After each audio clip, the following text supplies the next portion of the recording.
it can be very frustrating for successful men to get into recovery because they're intelligent, they're smart, they're well read, they're motivated, they're used to just finding a problem and fixing it.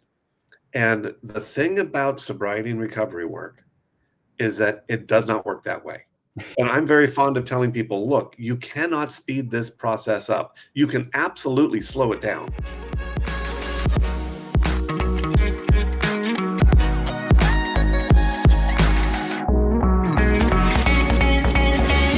Welcome to the podcast, everyone. This is exciting. I have two guests. Oh my gosh, this is going to be hard for me to manage. I can barely manage one guest half the time. So I'm here with Jeanne. How do I say your last name? Vattuone, Jeanne Vattuone. Vattuone, and Tim Stein. Stein, correct? Yep. And the reason I mention this is most of you probably already know who they are, even if you think you don't know who they are, because the two of them have been extremely active. I didn't even realize my team was preparing our background research, and I'm like, I actually have listened to them many times in the past. So, but let's start off first with the new book. So, Well, this is a story, I would say, of Tim and I. And to be clear, we have worked together for 15, 16 years now. Mm-hmm. And I'll say my parts, and then Tim will come in. That Tim and I were working with partners and addicts, and Tim was running groups and using materials back in the days. And he was tinkering with it, and then the two of us were tinkering with it. And, we have our weekly group, 4 groups per week for betrayed, for addicts, and then 2 for betrayed. And so we were tinkering with the material, tinkering with it. And over time, he just kind of said, why don't we write our own book? Instead of trying to grab a little here, grab a little there, sending them here, sending them there, these books aren't hitting the mark for us. So thus began quite this beautiful process of the two of us putting our heads together. And we really create very well together historically. What would you add there, Tim? Yeah, this book, I mean, we talk about it in the introduction. There have been like 13 or 14 different editions of our group manual, which is what this evolved out of. And it evolved because we just found hey, we're working with this topic in this way, and here's this wrinkle that we find that works a lot better. How do we help the guys that we're working with to see themselves in this process? How do we help them to peel a layer back so that they can see more clearly what's underneath that and put those pieces together? And so it just kept evolving and evolving. The other piece that we have a lot of passion about is the partner sensitivity piece. Is that when people come into our agency, and we founded Willow Tree Counseling 2014, I think. I know it was 2014. So, I mean, that's when we incorporated there. We've been working together for years before that. But one of the things that we've always felt really proud about is in Willow Tree Counseling is that the couples that come in, by and large, stay together. Not all of them, but the rates that we seem to have of couples successfully staying together in recovery were higher than what we were hearing from our peers. Mm-hmm. And I think a lot of that was because Jeanne very early on was an adopter of betrayal trauma and what was going on with betrayal trauma. And we just naturally started leaning into, it's helpful if the addict understands what's going on with the partner and their trauma and their healing and why it's showing up in this way. And when we work with couples, we do the opposite, helping the partner to understand the addict process. Mm-hmm. But this book has included the evolution of how do we bring knowledge, information, education, guidance about the partner experience and betrayal trauma and how it's showing up and how you can support your partner in their healing. You can't do it for them. And, when you get to the point where there's more of an equal balance in that relationship because you've worked your recovery, they've done their healing, how do you step in a different way to recreate your relationship? So this workbook, I feel really proud of it, partly because it helps I think it helps people to see themselves in this process and to better understand themselves. But it also really leans heavily into understanding what's going on the other side of the fence with your partner and what their experience is, so that you can not only find recovery and healing for yourself, but you can also find it with your relationship while you're supporting your partner. And was that the wrinkle? You guys mentioned like there was a wrinkle. What's the wrinkle? Yeah. Is it the integration? What is it that you guys solved with this? It's the fact that this is, and to me, this is like a bit astounding. In 2025, this is the first workbook that is for the person struggling with the compulsive sexual behavior that includes the betrayed partner. Yeah, nice. Yeah. You know, and so we would constantly, well, how are we going to weave the betrayal sensitivity in here? Okay, so this person is struggling with this, and the narrative they're creating about the betrayed is inaccurate. And it's only inaccurate because they don't know.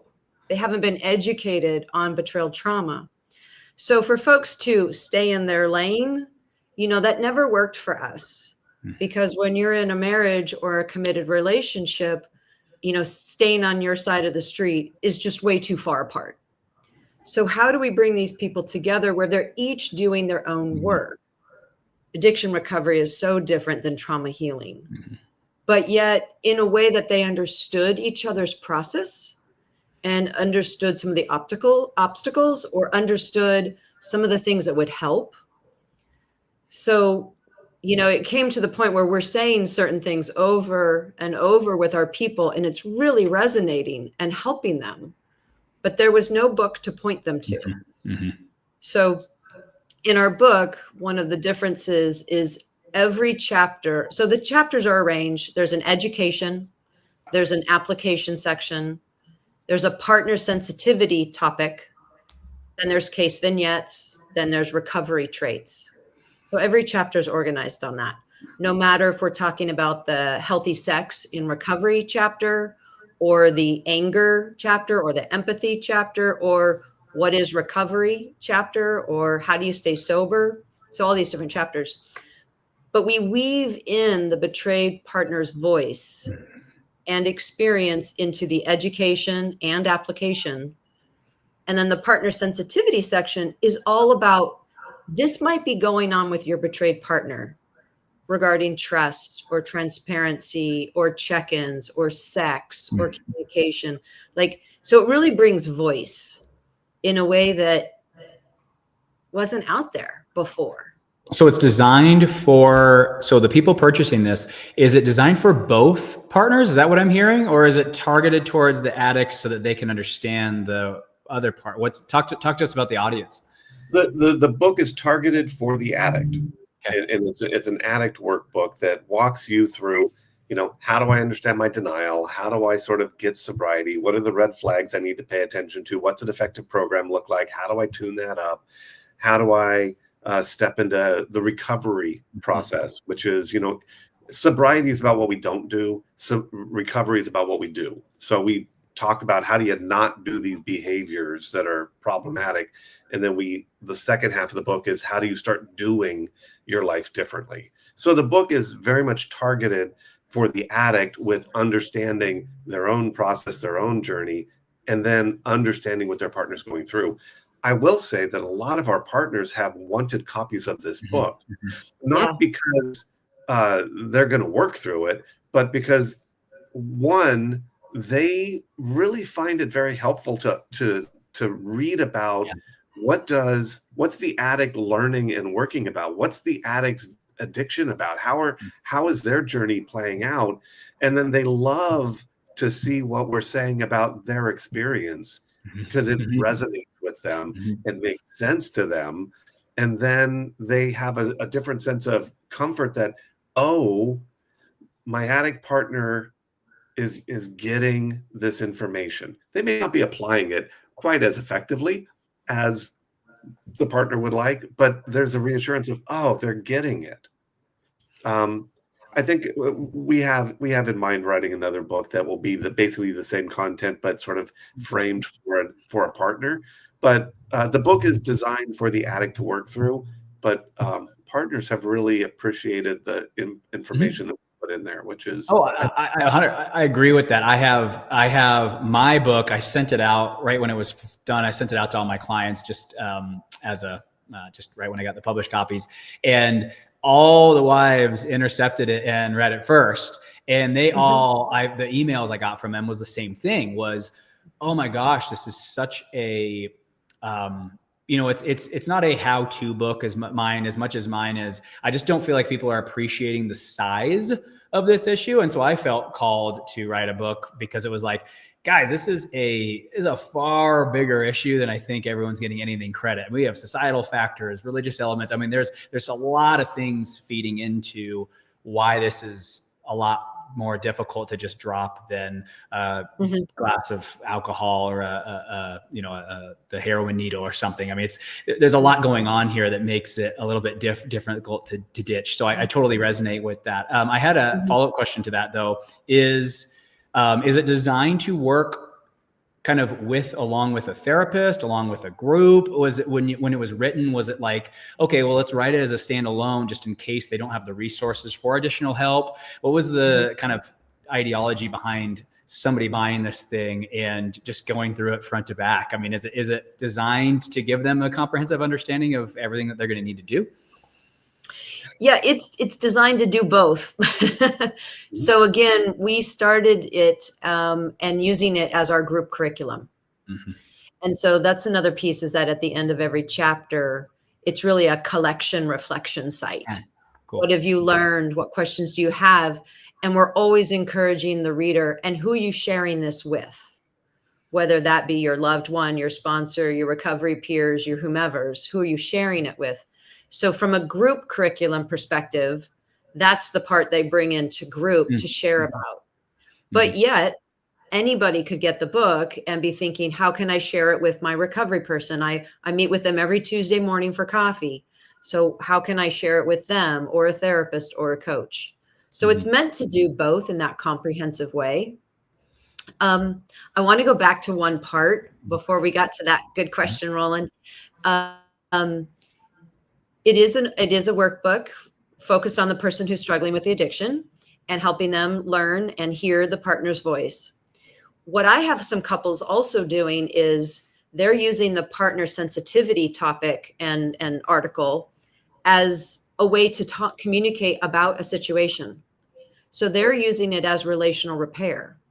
So they both read that part and then they come down once a week in their weekly check-in and say, what I got out of this was that like your experience, or this was my experience? Can you hear that? They're using it as a conversation piece. Yeah, I like that. Relational healing. So the book has many applications in that way. Yeah, I like that so much. The thing that jumps out, you guys put words to something that I don't think my wife and I were really able to put words into. So when we got into this space, I was very frustrated, to be completely honest. It was janky. There was sometimes people saying conflicting things. It probably took a full year to finally get all the pieces together. I'm listening to every podcast I can get my hands on. My wife's texting me this podcast. I'm texting her this podcast. And, finally we started to get a real grip of, okay, all right, here's all the things, here's how they interact, here's the things that kind of sometimes have to be done alone, here's the things that have to be done together at some point in time. But it was frustrating only because it was, when we finally figured it all out and realized, okay, here's what good recovery is, this is what this is actually going to look like. It was really frustrating because I would say in that first year, I don't know how much good recovery was even happening. I mean, it was just, we're just learning and learning and learning and learning and learning. My wife was like, man, we have our master's degree now in sex addiction and betrayal trauma, because we're just trying to wrap our head around it.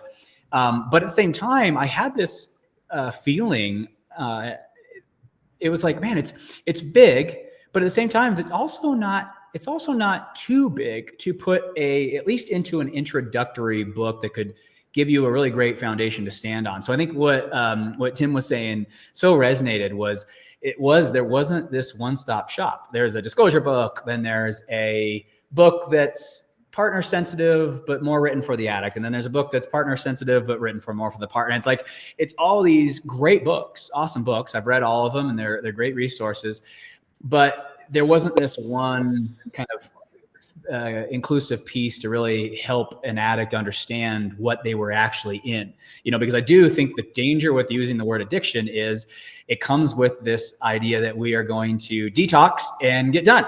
All right, hey, I'm going to go to 6 12-step meetings. I'm going to get this out of my life, and here I am, like, people always ask, Roland, why because I still personally go to 2 intensives a year. I am regularly meeting. I am still seeing my therapist weekly. I was away from a CSET. I'm back to a CSET now. And everyone's always asking me, Roland, why are you still doing this? And it's like, guys, it ain't gone. It ain't gone. I'm not doing anything. I haven't relapsed, but like, it is in me. And if I take my foot off the gas, I don't know what's going to happen, and I don't want to find out. I just love my wife and my life too much to live the consequence. So to me, and recovery is not a burden to me. I've kind of learned to enjoy it. I didn't realize how messed up I was and how many different areas I was messed up. And so my businesses are all thriving because of it, because humans give you money, and my ability now to be more human allows me to connect with more humans, which has made me more successful. So to me, if a guy is complaining about his recovery, I'm always like, man, you're doing it wrong. You're doing it wrong, or your outlook is incorrect. So where do we need to go now, guys? As everyone's listening to this, they're turned on by the book. I know they are. Where do we go now so that they can really grasp additional benefits, additional nuggets? Where do you guys want to take this rest of this conversation? Well, let me bounce back to something that you said, which I can relate to. I mean, I'm pretty open. I'm in my own recovery, which is why I do this work. And and like you, I still have my meetings that I go to. I still do my work on a consistent basis. And I will never talk about myself as being recovered, because I don't think that there's an endpoint. But when you talked about being frustrated in that first year of trying to put all those pieces together, and I think that this is something that when you work with Design for successful men, it can be very frustrating for successful men to get into recovery, because they're intelligent, they're smart, they're well-read, they're motivated, they're used to just finding a problem and fixing it. And the thing about sobriety and recovery work is that it does not. And I'm very fond of telling people, look, you cannot speed this process up. You can absolutely slow it down. But I don't know anyone, and I don't think it's realistic for anyone to think that they're going to walk into a 12-step program in the first year, and at the end of the first year, they're going to have everything figured out. And it's not because they haven't heard everything, because they didn't have the foundation pieces in place yet. And so there's this piece about, okay, yeah, you're intelligent and you're smart and you're successful and you're used to just tackling challenges. And those skills are going to be so helpful to you, and it's going to drive you nuts, because this is going to require you to sort of slow down, to admit you don't have the answers, to let other people guide you, and to help other people help you figure out where can you actually apply the knowledge, the skill, the motivation, the chutzpah that you've already got. This is where you can actually lean in, and that can be effective for you, instead of just trying to bulldoze your way through, which isn't going to work. Yeah. And so I'll just start with that. Going back to the book, what I think it does a really good job of is walking people through, let's put those foundation pieces in place for you. Hey, let's talk about denial so you understand it as clearly as you can. If you come back and you read that chapter a year from now, you're going to get different things out of it. But we can give you a good foundation piece to build from. Hey, here's the way that you put a sobriety plan in place. And then we purposely, like 3 or 4 chapters later, circle back and say, visit that, and let's tune it up. And let's talk about how frequently you should circle back to that and tune it up. And then we move on to, okay, hopefully you've got some sobriety in place. Let's talk intimacy. What does that look like? Not because they're going to read a chapter and all that's going to be different, but we're going to put a bit of that foundation in place so that when they circle back to intimacy in whatever way it shows up a year from then, they've got a different foundation to build on. But there is this piece that successful people, men or women, are often really frustrated about. I remember at the end of my first year of recovery being very annoyed when I was still referred to as the new guy. And I'm like, just, no, I got this. I figured it out. And it was just, and that ability to, like, yes, you're successful, you're smart, you've got a lot of skills, you've got a lot of energy, and you have to figure out how to simultaneously be patient. For the married men, as a high achiever, oh yeah, limbo, having little to no control, I shouldn't even say little, no control over somebody else's reality and perception. It is for many high achieving men their worst nightmare. I mean, it's a situation that you cannot accelerate.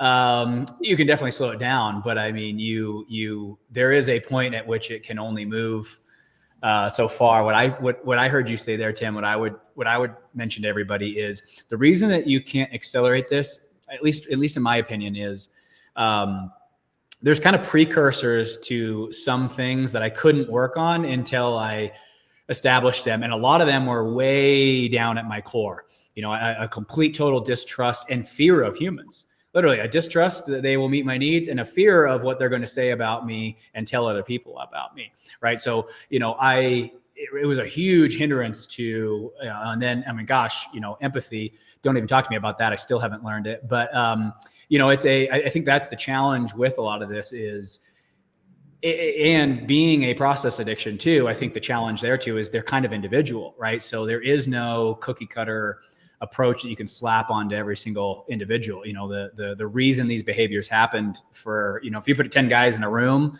the reason why all of them are doing what they're doing is slightly different. And, you know, they had different parents, they had different life experiences. And so, you know, the things they latched on to aren't always the same. And I think that's the other problem is you can't come in there and just look around and copy everybody else. You know, you really have to get with a great recovery team and make recovery your own. And then if you're married, you guys really have to do that. And it's trust me, I wanted to push my wife and I, we had all the time in the world. I just sold the company. We had access to resources, and both of us were like, oh yeah, we're going to crank this out. You know, we heard the whole 3 to 5 years thing, like, it's nonsense. We'll get this thing out of the way in 8 months.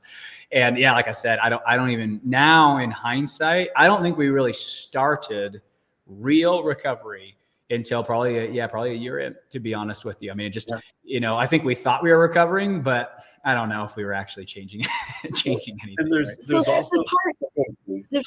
a part here, and the book demonstrates this as well. So when Tim and I are working with folks in Willow Tree Counseling, there's 3 stages: get sober, learn to stay sober, and a lot of people stop there. Mm-hmm. But see, really going the mile and having strong sobriety and recovery is, now, why are you an addict in the first place? Mm-hmm. Why is this compulsive behavior present in your life, even though you have all these resources, even though you're so intelligent and you know how to problem solve? Why is this behavior still there? And that's the deeper layers, I think, that you were referring to there, Roland, is that those are the deeper layers. And in our book, the book sort of developmentally, in the beginning, what is sobriety? What is denial?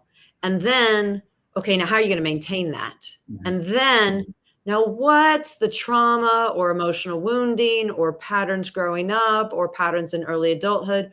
What's brought you to this place? Because it didn't just pop up one day. Mm-hmm. And I think that intellectually, you know, your high achievers, they have all those problem solves skills and intellect. So they conceptually understand this.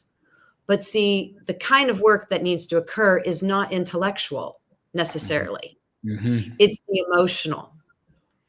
That's when you get to the emotional connection. That's the, why am I here in the first place?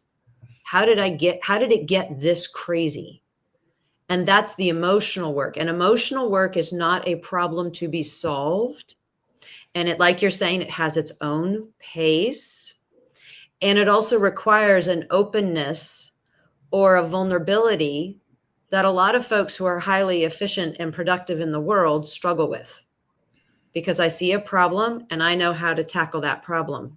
But when the problem is me and those deeper levels that may be connected to emotions, I just stuff that stuff down and let's move on. But in those later, and I can see when Roland, when you're saying, well, it took a year. That's your get sober, stay sobers. Right. Right. But to not be sort of what we would call a dry drunk, you know, you have to get to the deeper layers of, why am I in this place in the first? Mm-hmm. How did I get here? And that's emotional work that slows down. And so I can see that people be very frustrated, especially when you've got excellent problem solvers. There's also this piece you said, Jeannie. It's in some ways it's like, oh, the problem is me.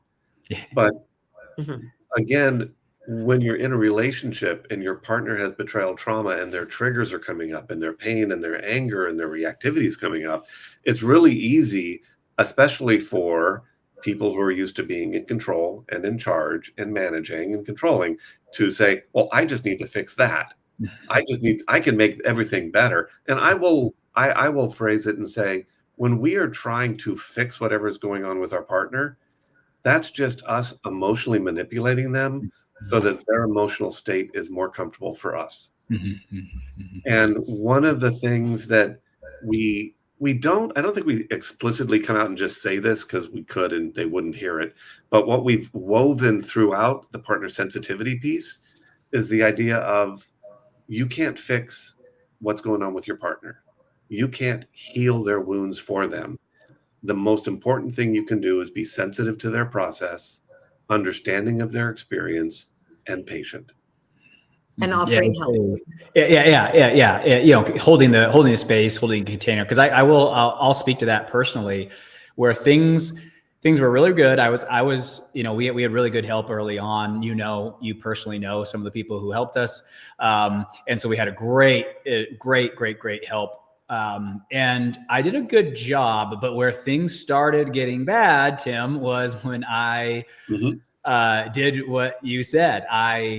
You know, it's like, oh yeah, we know this thing. We're in the, you know, and now I started, and I should have known better, right? Because if I really claim to know as much as I'm claiming to know, I should have known better. But, you know, then I started getting into her recovery. You know, this is, you know, as we started getting to like the year 2.5 plus, now all of a sudden I have some things to say about what she could and should do. And I will tell you what, Tim, it doesn't matter if you're 2.5 years. It doesn't matter if you're 2.5 years out. I thought that I had earned the right to be able to get in there a little bit. That did not go well. Absolutely not. I will tell you, you know, as a therapist who works in this field and knows a lot of this stuff, it has never gone well when I've tried to tell my wife or any family member how to do their healing. You know, what works every time is understanding, trusting, giving them space, letting them find their way through. I can offer resources when they ask, but when I try to put them on other people, it doesn't work. And that's one of the things that I think that that comes across in this book. It's, hey, here's how you can support your partner. Here's how you can understand what's going on. Because addicts are notorious for wanting to try to fix the partner. Especially my population, they absolutely, you know, the thing that comes to mind when you say that is, I think the thing that gets my clients into trouble is one thing our groups do, we make recovery really fun. That's like my goal. And it offends some of the partners because they're like, hey, this should be like prison. This should be like boot camp, not summer camp. But the reason I do it is, this is going to be a long haul. To me, if recovery is monotonous, boring, and a pain in your butt, that's a bit dangerous. I think if you love your recovery group, you're counting down the days to the next time you guys get to be together. I see guys thrive in that container when they're enjoying other people calling them out and making them better. To me, that's a beautiful container. But Tim, the thing that I see is, our recovery is fun. It's a blast. I'm uncovering things that I didn't even know were wrong with me. So it's like, oh, great. Cause that's the thing. A lot of high achievers, like, they don't really want to be right. They want to realize what's wrong so they can be right. So see what I'm saying? So it's like, we do want to be right, but we're also the faster I can learn what I'm wrong about, I can be right about it. Right. And so our recovery is fun. We're uncovering, we all were like, love avoidant. That's not me. I cry when I'm watching a Budweiser commercial with the horse and well, okay. Turns out I am love avoidant. I didn't know. I'm not intimacy anorexic. Well, truth be told, it turns out I am. Right. So it's this fun process of realizing how much better my life could be. And so I think the thing that gets my clients into trouble is that's not what it's like for the partner. To them, it's like, I just want to get back to feeling normal, like myself again. Right. For them, it's not a trophy or this better life. It's this unjust, painful journey of just trying to grab some degree of a normal life again, where I don't see a beautiful woman and become threatened by it. Right. Like, these poor women, they'll hang around their beautiful friends and become threatened by their own friends or siblings. I mean, it's a really tragic thing. So I wanted to bring that up because I think it gets my guys into trouble a little bit, because like, oh, you just need to go, you need to meet Roland. He'll fix you. Right. It's just like that, it's not like that for them. With our groups, we're talking about what we're missing out on. And we're like trying to obtain this life that we never got to live. It's exciting. It's fun. It's not the journey for the partners. How do you guys address, when you're talking about the partner sensitive piece, how do you guys wrap from a workbook standpoint? What kind of exercises do you guys do to get them to wrap their head around how different this is for them? It's not so much exercises in that, because it's more the education. Sure. And Roland, you said it so beautifully right there. These are such different experiences. We have an article in the Partner Sensitivity, 2 Roads to Rome. Addiction treatment, the challenge, the insight, the new awareness, the new skills. They've got all these resources available. And thank goodness there's more resources for betrayed partners these days. But back 10, 15 years ago, there weren't. Mm-hmm. But addiction treatment is new behavior, trying things, becoming mastery. Mm-hmm. That can be very exciting and self-fulfilling. Now, there's a lot of shame work, right, in those deeper layers. Betrayed partners, that's trauma work. Trauma work is not about behavior rehearsal. Trauma work is about slow moving, re-examining, assessment of safety on a regular basis. It is a slow moving turtle for a long time. And so making sure those who betrayed understand that betrayed is not doing it incorrectly. If you're the betrayer looking over at betrayed, they're not doing it incorrectly. It's just a different thing. I mean, if you look at cardiology and optometry, they're different parts of the body. They're going to need different things. And so having this sensitivity and understanding of my process is not the same as my loved one's process. And we absolutely hear, one more thing, they absolutely hear and echo what you're saying, where betrayed kind of look over the fence and say, now they're having all this fun over there. They're having coffee all the time. They're going to these meetings. They have all these books. And I just can't get out of bed. Right? And I haven't seen my friends in 3 months. It's the sensitivity that it's so different, so that betrayed has a feeling of safe place, and betrayer is not losing patience. Yeah, well said. So important. Yeah, well said. Yeah, the thing that I'd highlight there was that sums it up so nicely is, and my wife reminds me of this all the time, trauma. Like, guys, just like, it's not the same. It's not the same as, changing your behavior pattern is not the same as trauma, especially trauma like this. I mean, when you really, one thing that I learned in one of the courses that I took, it was such a painful course to take, because it was just made me feel horrible about everything that I did. But the benefit of it was to show you how different this is.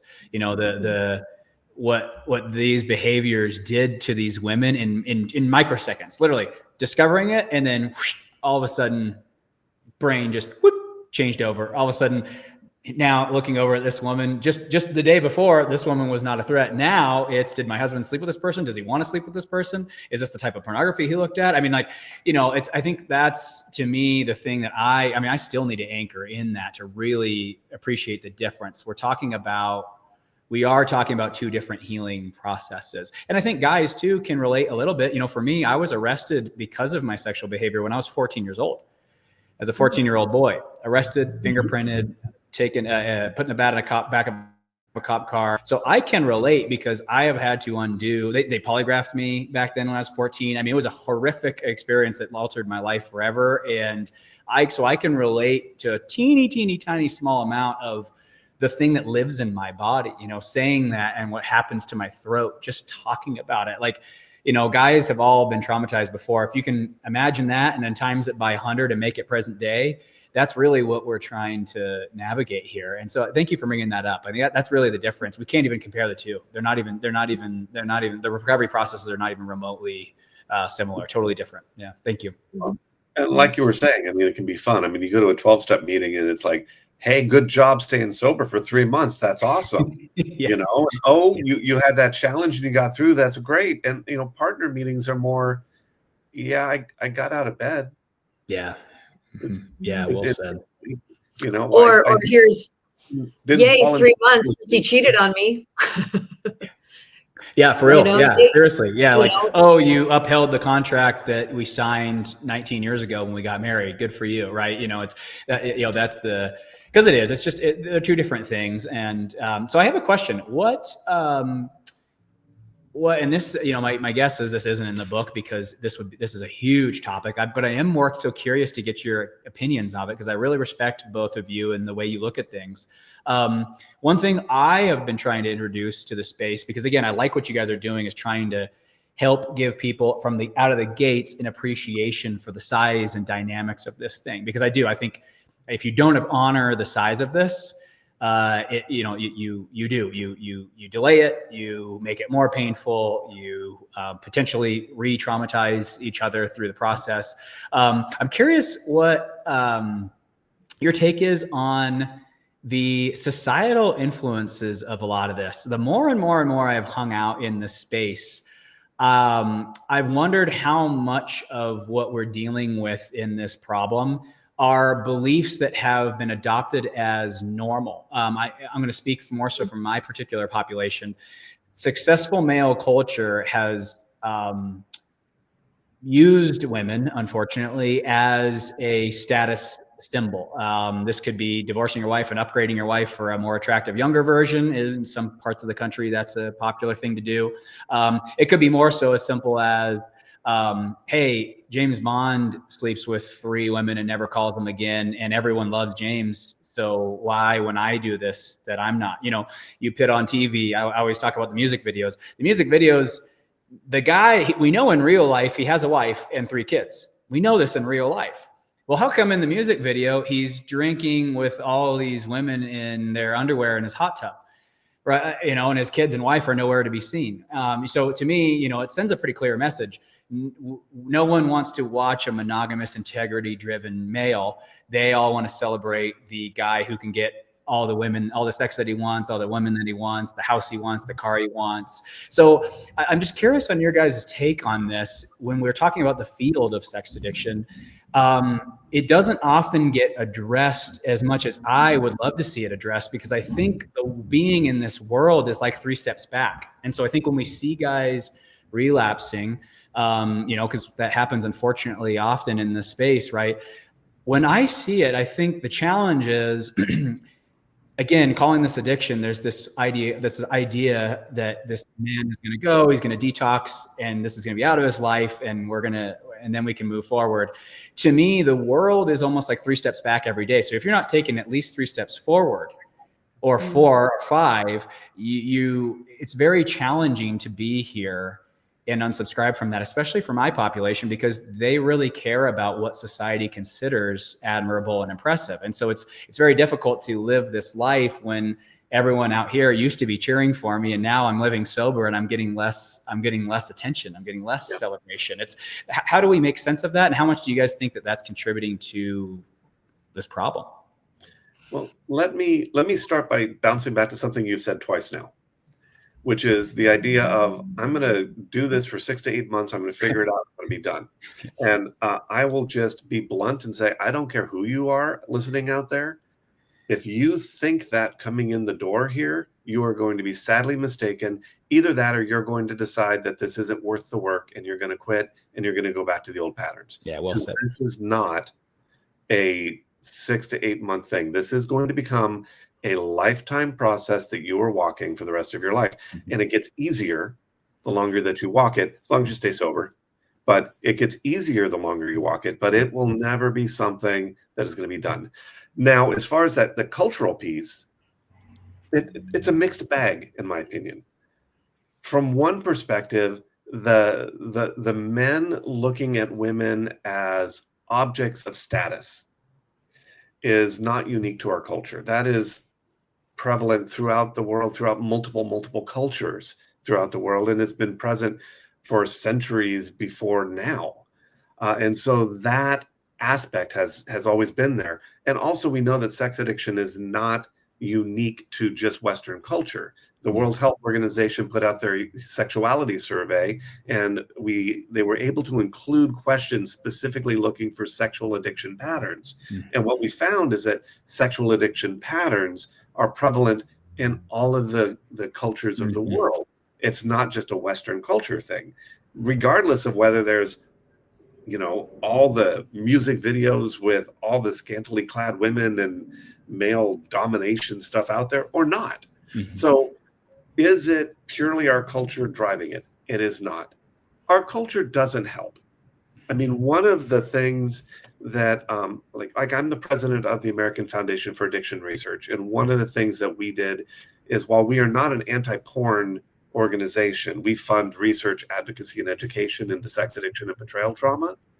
But we did fund one of the amicus briefs for the Supreme Court around the Texas law saying there should actually be real age verification on adult websites. And part of that is because while porn, you do something enough, you can create an addiction. And pornography is not something that I say nobody should have it. It's like alcohol and other things. Some people can manage it just fine, some people can't. But it's not something we should be letting teenagers with malleable minds have unfettered access to. And just having a box that says, "Are you old enough?" Yes or no, is not unfettered access. And so we live in a culture that kind of puts that stuff out there that pulls people that may not have previously struggled with addiction that direction. There's the other piece, which is, as addicts in recovery, we have to be very aware of, what am I choosing to surround myself with? The movies I choose to watch, the places I choose to go, I'm taking a conscious effort in what I'm doing, because there are those pieces that I can lean into that are going to feed my addiction and make it much more difficult for me to walk this path. And there are those pieces that I can lean into that are going to make it a little bit easier. And so there is a culture thing that pulls us in this direction.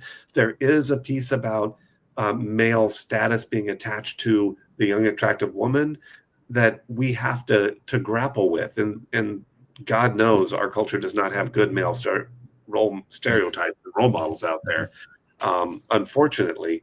And so I guess I would agree and say, yeah, that's part of what recovery is. Recovery is, how am I taking those 3 steps forward to manage the 3 steps that are going to get pull against me, not because I'm doing anything wrong, but just because that's my culture, or that's the world at large, or that's just the stuff that the universe threw at me today. Yeah, well said. Thanks for speaking to that. Jeannie, how about you? Yeah, I'm so remember those 3 phases of treatment: get sober, learn to stay sober. How'd you come here in the first place? I feel like what you're talking about is that middle phase. How to stay sober, or how to achieve sobriety, but how to stay sober in such a sexualized world where you're driving down the freeway and the billboard has whatever on it. There's a lot of objectification in this society. And where is objectification crossing the line to attraction? Because I also don't want to pathologize natural attraction that we have in our sexuality. But where is the line between attraction and objectification? And where's the line between objectification and voyeurism? And where's, so I think it's hard. I think it's hard that when you've got media that is so sexual, visually sexual, and you're watching a TV show or a movie and suddenly the characters are having sex. We teach our folks how to fast forward or mute, or that's a really great time to get a snack, or, to accommodate and to modify one's behavior so that they protect their sobriety. But that's the how do I stay sober phase of good recovery work. Again, getting sober is essential. And then how do I live differently is the recovery part. Yeah. What you guys are both saying is, so make the choice. I mean, like, well, I'm saying, I'm not going to say so, because that sounds very flippant for me. Sure. And I know it's hard. Right. I'm going to say there are ways around this. Sure. There are ways to protect. See, I'm a good problem solver too here. So I appreciate that, because it's a choice. I mean, it's not, we're not victims of this. You can decide, normal. I always say that normal is what people made normal. Normal doesn't mean it was good or that it should be normal. It just means that a lot of people are doing it.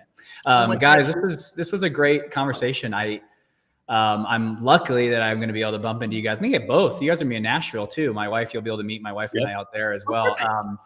So if people are going to buy the book, get a hold of you guys, what other options are you, where are you licensed? How do they get into your world so that they can get help?